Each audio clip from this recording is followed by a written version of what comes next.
Hi friends, నేను మీ current గురండి. So ఇది వచ్చినప్పటికి ఇన్స్టెంట్ గ్రేజర్.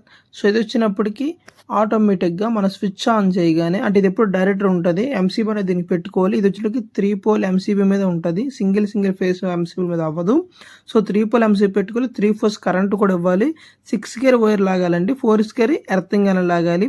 ఇది వచ్చినట్టుగా ఎప్పుడు ఆన్లో ఉంటుంది, ఎందుకంటే మనం ఆటోమేటిక్గా ట్యాప్ ఆన్ చేస్తే వాటర్ అనేది వస్తుంది. మినిమం 1 మినిట్ లోపల హాట్ వాటర్ వస్తుంది. సో ఇది వచ్చినప్పటికి లిమిట్లెస్, అంతే ఎంత వాటర్ మనకి మనం తీసుకోవచ్చు.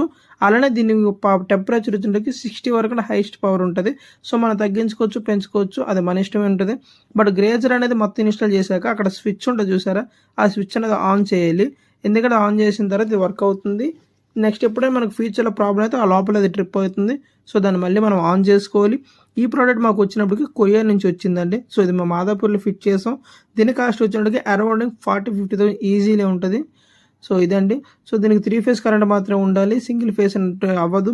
సో 6 గేర్ వైర్ ఉండాలి, డెఫినెట్గా ఎర్త్ కూడా ఉండాలి, లేదా షార్ట్ వస్తుంది. సబ్స్క్రైబ్ చేసుకో ఫ్రెండ్స్.